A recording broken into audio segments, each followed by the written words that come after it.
안녕하십니까. 건축법규에 대한 강의에서를 시작하겠습니다.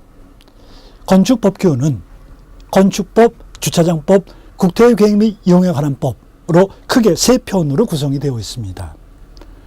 각 강의에 있어서의 수업적 진행은 일단 각 장에 대한 핵심 이론을 먼저 설명한 연후에 핵심 이론에 해당되고 있는 유형 문제 중 대표성을 띠는 문제를 선별하여 문제를 통해서 다시 한번 설명할 수 있는 기회를 갖도록 하겠습니다.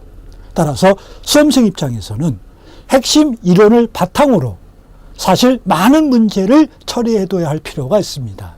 하지만 그 처리되어야 할 많은 문제는 한설 아카데미에서 출간한 기본 교재에 충분히 있으므로 기출문제와 예상문제로 학습적 범위를 수험생 입장에 따라서 선택하여 접근해 주시면 되겠습니다. 따라서 제1편 건축법 제1장에 대한 강의에서를 시작하겠습니다. 건축법 제1장 총칙은 건축법의 목적과 용어의 정의, 건축법의 적용 등 크게 두 개의 축으로 운용이 되고 있습니다. 일단 건축의 목적과 용어의 정의에 있어서는 용어의 정의가 중점적 역할을 담당할 것이며, 건축법의 적용에 있어서는 건축물의 특성에 따른 건축법 기준의 완화에 대한 요소와 공작물에 대한 건축법의 일부 규정이 적용을 받게 됩니다. 이때 건축법의 일부 규정이 적용되는 공작물의 범주를 반드시 수험생 입장에서 확인해 두셔야만 됩니다. 통상 1장 총칙의 문항 처리 비중은 2문항 내지 3문항 정도가 할당이 되어집니다. 가급적이면 100% 득점을 목표로 치열한 학습을 해두는 것이 보다 더 큰 효과를 기대할 것입니다. 내용적으로 암기에 대한 부담이 약간 존재하겠습니다만, 법규는 기본적으로 암기 과목입니다.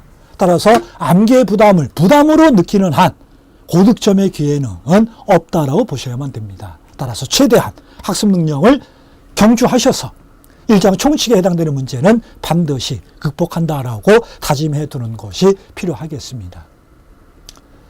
먼저 건축법의 목적과 용어의 정의에 대한 핵심 이론 설명을 먼저 하겠습니다. 통상 법제 1조인 건축법의 목적이다라고 하는 것은 건축물이 지어지는 땅, 건축물을 지을 수 있는 땅을 우리는 통상 대지다라고 칭하게 됩니다.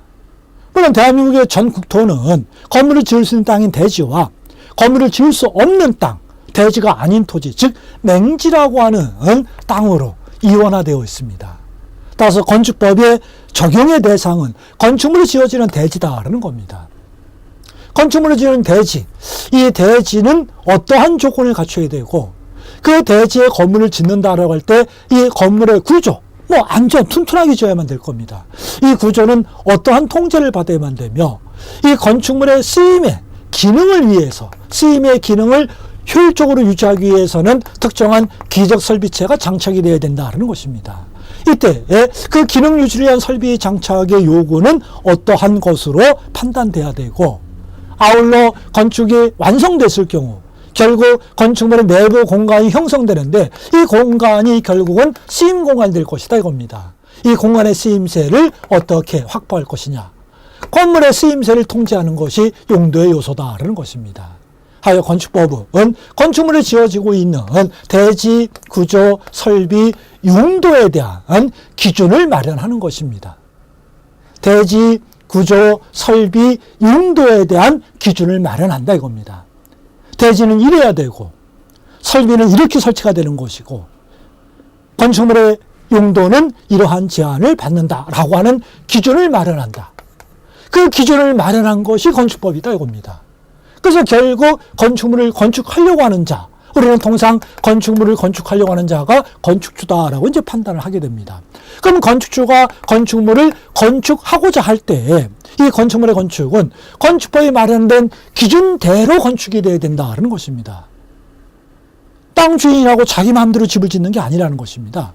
건물을 지으려면은 건축법이 마련된 기준대로 건축하라 이겁니다. 그럼 법 기준대로 건축물을 건축하게 되면은 결국 이 건축물입니다.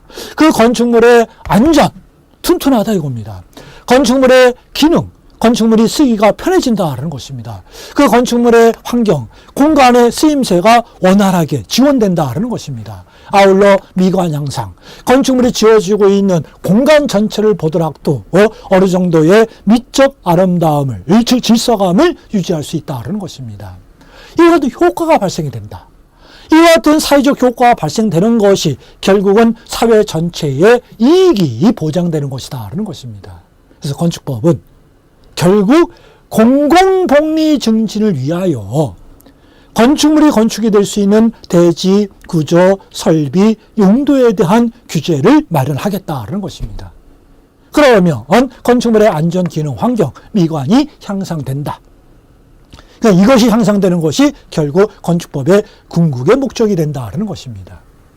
따라서 통상 일조 건축법의 목적에서 문제를 운영한다라고 한다면은 결국 건축법의 가장 본질의 요소, 건축법의 기준적 기준을 물어볼 수밖에 없습니다.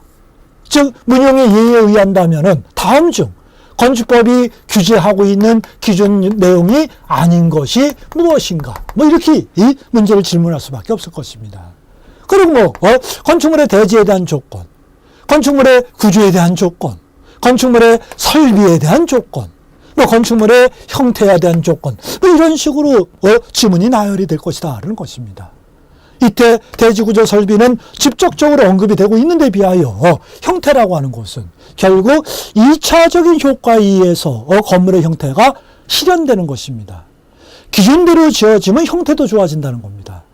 그래서 결국 형태가 기준 내용에 포함되지 않는다라고 하는 것을 쉽게 증거할 수 있을 것입니다.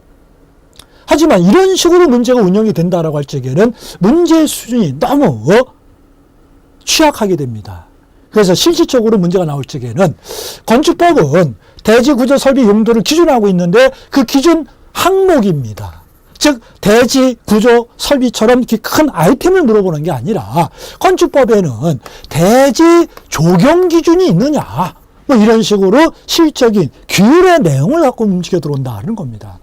구조다라고 하더라도 건축물에 있어가지고 도로 등에 의한 건축물의 높이, 도로 등에 의한 건축물의 높이를 직접적으로 규율하고 있는 내용이 있느냐 이런 식으로 이제 우리가 법 기준 항목을 갖고 물어 들어올 수가 있다 이겁니다. 설비다라고 할 적에 우리가 중앙집중 냉방 방식입니다. 중앙집중 냉방 방식에 대한 기계적 조건이 이 건축법에 있느냐라고 하는 이렇게 이제 질문을 할 수가 있다는 겁니다. 물론 지금 자체는 대지 적용 기준이라고 하는 것이 법제 4장에 나옵니다. 지금 우리는 1장을 하고 있습니다. 그러니까 4장을 아직 학습되지 않은 상태에 있어서는 이런 게 있는지를 사실은 가늠할 수가 없습니다. 근데 실제는 이렇게 문제가 나온다. 그럼 문제의 취지는 뭐냐? 이 문제는 법제 1조를 가지고 문제를 풀으라는 것이 아니라 장차 건축법 학습이 다 끝나면 처음부터 끝까지 건축법에 대한 학습이 다 이루어지게 된다면은 그 학습적 결과를 통해서 이게 건축법에 있었느냐 없었느냐라는 것을 판단시키는 문제가 되겠습니다.